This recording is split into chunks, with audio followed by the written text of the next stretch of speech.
The Christmas Doll, based on a true story from the life of Gail Saxton Miller. 1949.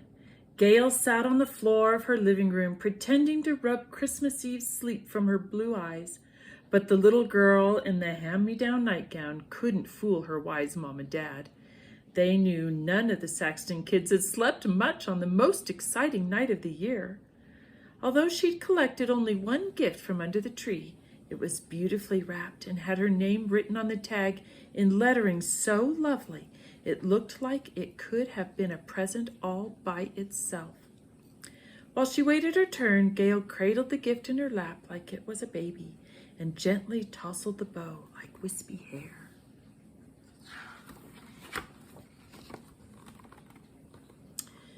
"Finally," Gail said when it was her turn. Each member of the family focused on her as if she were opening the greatest gift ever given. Mary, a kind woman who was staying with the Saxtons, also watched from a nearby chair. "Any guesses?" Gail's mother asked. Gail shook her head, but she really hadn't heard the question. She was carefully removing the tag and pulling the strips of tape from the wrapping paper, just in case her mother needed to reuse the paper next year. Gail moved slowly, revealing the box beneath the paper an inch or two at a time. Then a wide smile fell across her face like snowflakes. "It's a brand new doll," she said, but not in a squeal of delight. Instead, she almost whispered the words in her most reverent church voice. She'd been waiting a long time for something special and new, meant just for her, and not handed down or purchased at the large thrift store down the street.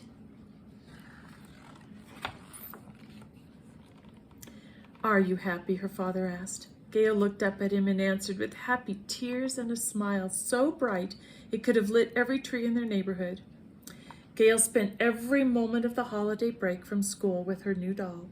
She dressed her up, curled her blonde hair, and shared secrets in her tiny ear. The doll was extra special because, unlike any other Gail had ever seen, this one had hair that could be shampooed, dried, and styled.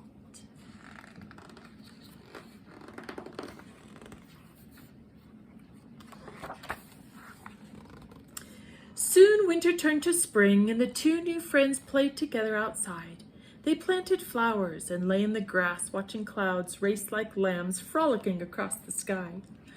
When summertime arrived, Gail performed a swing-set circus show in the backyard, and Christmas Doll watched and smiled with the rest of the cheering audience.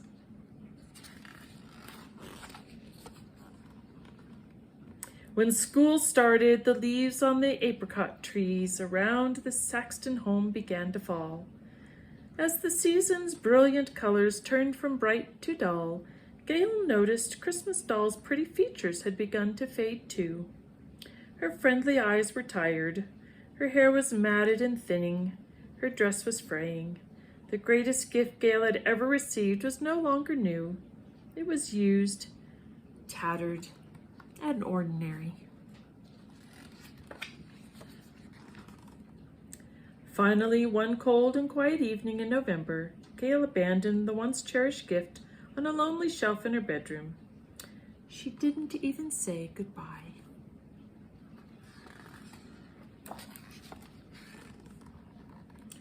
Several weeks later, Gail overheard her mother speaking with Mary, the family's house guest.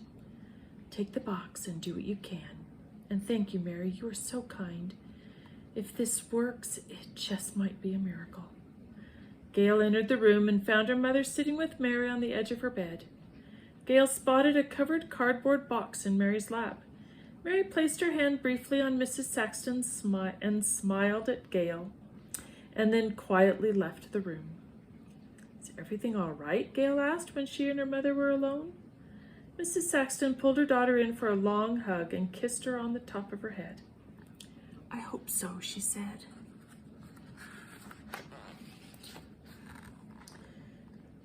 As the early days of December crawled by, Gail's family opened their door to others. Mr. Saxton had converted their small house into 3 separate apartments, providing humble homes for other families in need. Mrs. Saxton explained that having more guests in the house might help them earn a little extra money. "This is a hard time, sweetheart," her mother said, "and it may only get harder."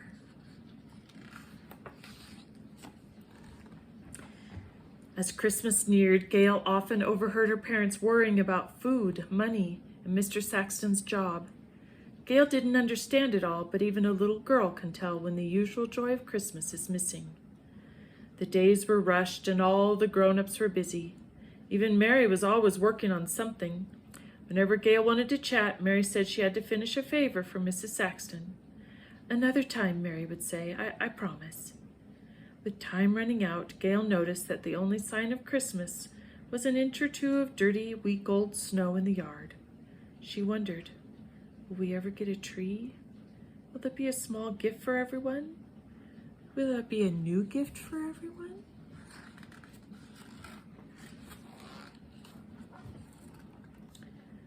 When Mr. Saxton returned from work on December 24th, he walked in the door carrying a real Christmas tree he'd gotten for free on the way home.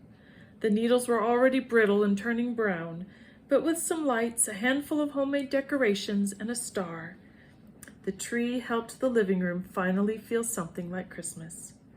Before bed, the family and all their house guests gathered for a prayer. Mrs. Saxton prayed out loud that all their friends and family would feel the love of Jesus Christ, and that every single broken, sad, or lonely person in the world would find a bit of joy on Christmas morning.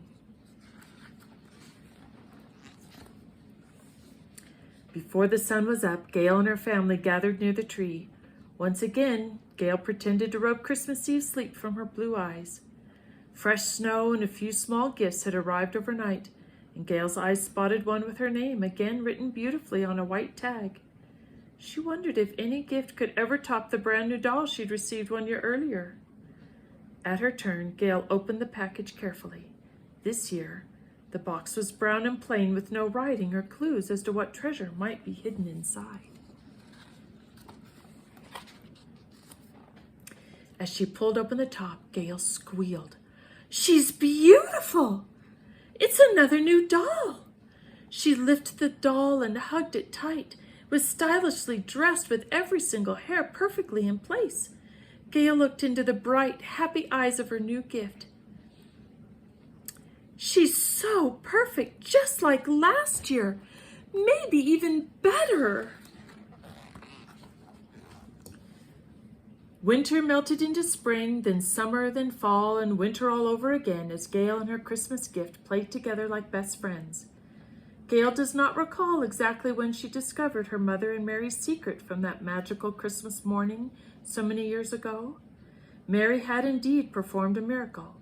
She'd taken a tired and weary Christmas doll and given it new life with a new hand-sewn dress, delicately repaired hair, and repainted features. As Gail grew, the lesson of the Christmas doll grew too.